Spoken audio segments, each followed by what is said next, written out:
Alright, Trickers and Trickers, time to look at the final episode of the day. And, well, looks like it's probably going to be tomorrow when this thing is uploaded, but I'm going to call it the last one of September 4th, so there's that. But anyway, the final episode of the day, which is The Begotten. Well, with his back in severe pain, Odo hobbles into the infirmary convinced that he has become infected with Albanian spine mites. However, Dr. Bashir diagnosed a pinched nerve resulting from bad posture and advises Odo to try some morning exercise classes. Quark, intruding, suggests he try a holosuite program featuring 3 Orion slave girls. Instead, much to Odo's annoyance, unperturbed by the constable's hostility, Quark explains that he has obtained something from a Iridian dealer that Odo just might be interested in, a dead changeling contained in an ornate container. After selling him the price of 8 slabs of gold-pressed platinum upon realizing that the changeling is actually alive but sick, Quark sells it to Odo. Bashir advises placing the changeling into a containment field, but Odo assures him there's no need. It is just an infant. In the infirmary, Captain Sisko and Odo regard the sick and discolored infant changeling. Odo explains that when he was found, he was as small as the infant in front of them. Its mass will increase as his shape-shifting abilities develop. Bashir concludes that the infant was exposed to a massive amount of Titran radiation, and that he will have to purge the isotopes with an electrophoretic diffuser. Odo asks if he's sure the infant poses no threat. Odo explains that when he was found, he had no idea of what he was or where he was from. What better way for the 100, and therefore the founders, to gauge other species than by the way they treated the weak and vulnerable? When Sisko suggests that valuable intelligence could be gained from studying the infant, Odo says that he'd be allowed to work with it, to teach it to shapeshift. Sisko proposes that Odo contact his old mentor, Dr. Mora Poe, for help, but Odo states that he'd rather do alone. Sisko tells Odo that the decision up to him, but that he could probably use some help changing the diapers. Sometime later, Bashir reports that the purge was almost 100% successful.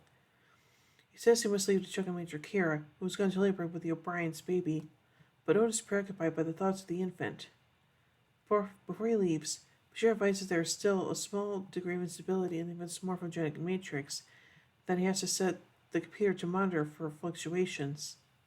Once Bashir is gone, Odo begins to talk softly to the infant, explaining how he spent 3 months in the lab being studied and how he felt lost and alone. He promises that it won't be that way this time. In the birthing room, a Bajoran midwife, Miles and Kiko O'Brien, use percussion instruments to sound out a soothing rhythm as Dr. Bashir examines Major Kira. O'Brien struggles to keep the rhythm and complains that the birth is taking longer than expected. Bashir explains that for Bajoran women, giving birth is all about being relaxed. O'Brien comes to the Kira not relaxed until First Minister Carr arrives. Just then he does, a few hours late. Seated at a table in Rebelmat, Odo talks to the infant changeling, which is now contained within a drinking glass. He is interrupted by Worf, and that's why Odo is talking to his beverage. Odo explains that it's a changeling and excuses himself, causing Worf to look concernedly at his own drink. Back in the science lab, Odo explains with wonder to the infant that it is a changeling, a shapeshifter, that could be anything, a Draconian hawk soaring through the sky, or a Falayan python burrowing deep beneath the ground. He admits that he was never a very good shapeshifter, but believes he could be a good teacher. He promises once again that he will never treat the infant the same way he was treated. Just then, Dr. Moore arrives and explains that he's heard about the infant and wants to help, much to Odo's dismay. Moore admits that the infant admires the infant changeling size, and is surprised that Odo hasn't measured it. Barely hiding his annoyance at Mora's presence, Odo remarks that he thought Mora was on Earth helping Starfleet to develop new ways to detect changeling infiltrators. Mora affirms that he recently arrived on Bajor in order to visit his parents. With genuine concern, he asks who Odo is and reveals that he has been worried since the founders removed Odo's shape-shifting abilities. As Mora picks up instruments and starts measuring the infant, Odo reacts angrily, determined to not let Mora perform any experiments on it. Nevertheless determined to offer his advice, Mora suggests reducing the temperature to 17 degrees Celsius, which if its morphogenic matrix will be most malleable. He said Odo could benefit from much of his extensive knowledge, and begrudgingly Odo agrees to look at his reports. But Odo was still angry and resentful about the tests Mora subjected him to. fact not lost on his old mentor. Morris says that he would be fascinated to observe Odo's less invasive approach to working with the infant, and determines to stay and observe. In the birthing room, the wife announces Kira has been in labor for too long and won't give birth today. It's obvious that O'Brien blames Shakar because of his late arrival, but Kira asks Shakar to stay around for a while. Odo begins to introduce shapes to the infant, starting with a sphere. The infant remains motionless in a gelatinous state, but Odo persists, showing different shapes and talking about what they represent. 1 week later, Mora expresses concern that the infant has barely increased in size, and Odo seems to have made no progress in teaching it to assume other shapes. They barely contain annoyance with each other, finally boils over and they start to bicker. At the head of their argument, they are interrupted by Captain Sisko, who reports that Starfleet Command is eager to establish communication with the infant as soon as possible. With little progress to date, Sisko warns that Starfleet may want to take over the project, and as Odo file daily reports from now on. Direct comparison to the pressure he was placed under by the Cardassians when he was working on Odo during occupation. Moore suggests that they try some of his more invasive techniques on the infant. With obvious reluctance, Odo placed the infant onto one of Moore's electrostatic devices, a circular shallow tank that carries a charge around the outside but no charge in the center. Moore insists that Odo initiate the charge, which he timidly does, and then that he increases it to a level at which the infant will feel discomfort. As Odo does so, the infant begins to move for the first time, quickly sliding to the center to avoid the charge. Odo can't help but smile, and Moore reveals that he also smiled the first time Odo did that. In Kira's bedroom, O'Brien massages her legs while Shakar invites her to a zero-gravity tumbling performance on the promenade. As the men scrabble over the bedsuit to relax her, Kira realizes she's going back to labor. O'Brien and Shakar argue about which one would take Kira to the birthing room, and she breaks through the argument by going herself. Continuing to use Moore's electrostatic device, Odo is able to coax the infant into forming and holding shapes. He reveals to Moore that he did not used to hold his shape on purpose in order to deny Moore the satisfaction of seeing it. Wistfully, Moore suggests that one day, if Odo was lucky, the infant may thank him for his efforts. On the other hand, it just may leave, like Odo did. As they turn to leave the lab, the infant begins to form a shape, snaking up towards Odo and bending towards him. As Odo leans in to look closer, the infant forms a rough mirror of Odo's face. Odo and Moore are overcome with joy. Returning to Odo's office, Odo and Moore are effervescent. Excited, they chatter about the infant's shape-shifting.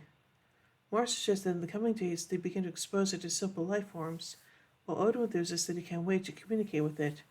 There's so much he wants it to see, so much he wants to share. Moore compliments Odo on his approach to communicating with the infant, and admits that he was wrong. He can see that the infant is reaching out to Odo. It's curious about him. The first time Odo did anything like that, was when he formed a tentacle to slide Moore's hand away from the control panel of one of his devices. Moore admits he was never able to form a connection with Odo, but Odo tells him that's not true. Odo suggests that he would still be nothing more than a lump of organic residue if not for Mora, and Mora is overcome. The two men have finally reached an understanding. As Mora turns to leave, Odo orders 2 glasses of champagne for the replicator so they can celebrate. Back in the birthing room, Kira's finally relaxed enough to give birth. Shakar tries to keep Miles out of the way, but after missing Molly's birth, O'Brien's determined to not miss this one. As they squabble, Kira tells both of them to leave. In his darkened bar, Odo counts his profits on the pad and mutters to himself that helps to start watering the drinks again. Startled by noise, he notices Odo behind the bar setting out bottles and glasses. Dr. Mora, Odo says, has gone to sleep and he feels like celebrating, so he's buying Quark a drink. Initially skeptical at seeing Odo happy, Quark eventually comes around. Odo explains that finding the infant has changed his life. He's found a part of himself that he lost when he was forced to become a solid. Just then they are interrupted by the computer, who announces that it's detected biomnemonic fluctuations in the infant. As Odo rushes into the science lab, Moore explains that the infant's morphogenic matrix is stabilizing. It is dying. Odo is grief-stricken. In the infirmary, Bashir speculates that the radiation was a damaging of cytoplasm in a way that they weren't able to detect. Moore suggests using an enzymatic induction to stabilize the biodynamic fluctuations. Mora asked Odo to wait outside while he and Bashir work. Kira, utterly relaxed, finally nears delivery. Keiko invites O'Brien and Shakar back into the room, just in time when it's the birth of a baby boy, Kiriyoshi. Bashir emerges from the infirmary and solemnly informs Odo that there was nothing they could do. Odo enters and takes the dying infant into his hands, begging not to die. As he does so, he absorbs himself into his body and he stumbles backwards. Shocked, he walks through the infirmary doors and then shapes into a Trachelian hawk, soaring up into the rafters of the promenade, swooping over the upper level before coming to rest on one of the walkways. As he changes back into his normal self, his face is a mixture of joy and sorrow. At one of the docking ports, Kara sees Shakar into a shuttle bound for Bajor. He invites her to take some leave and stay with him for a while, but she feels like staying aboard the station for a while. Dr. Mora, also boarding the shuttle, tells Odo to think of the return of his shape-shifting abilities as a gift, something the infant would want him to have. Odo admits that he finally understands what he must have meant to Mora, and vows to involve his mentor more in his life. They hug, and Mora departs. Aww. Kira expresses her sorrow to Odo, and confides that she never wanted a baby, but just now wants to hold him in her arms and never let go. Odo plays that he knows how she feels. Kira wraps her arm around her friend's shoulders, and they slowly walk off together. Oh, sweet. So anyway, let's take a look at some trivia surrounding this episode. This episode takes place 5 months after Body Parts. Miles O'Brien mentions not being able to witness Keiko give birth to Molly, an event which occurred in disaster.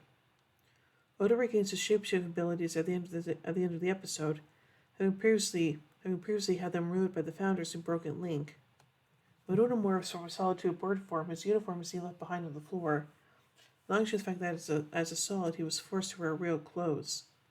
The script indicates that the bird Odo changes into is a Trachelian hawk, one of the things he told the infant changeling it could one day become.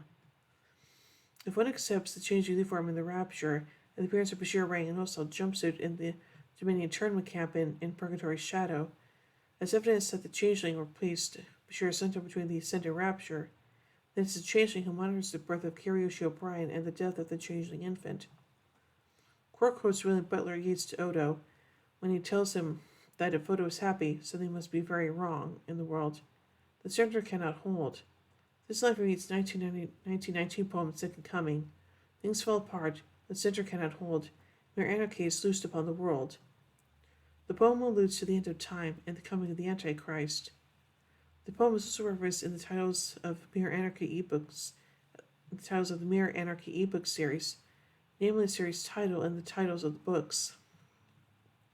After this episode, Keiko O'Brien will only be seen twice more, in the sixth season episode Time's Orphan, and very briefly in the series finale What You Leave Behind.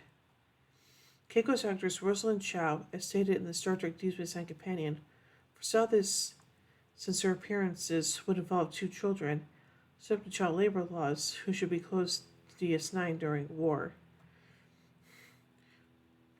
Maura Pohl makes his second and last on-screen appearance on Deep Space Nine. It was previously seen in The Alternate. This episode also features the final appearance on the series of first Mr. Shakar Adon. As such, this episode marks the final Star Trek appearances date of actors James Sloan and Duncan Rhaegar. Terry Farrell, who plays Jadzia Dax, does not appear in this episode. This is the first episode of the series in which she does not appear. Kara Glofton, who plays Jake Sisko, also does not appear. So overall, I really do like this episode, and I'm very happy that Odo finally got his shape-shifting abilities back, so yay! So overall, I give The Begotten 5 warp cores out of 5. Well, anyway, tune tomorrow or later on today or whatever as we take a look at the next episode for the uniform. So, until then, live long and prosper, everybody.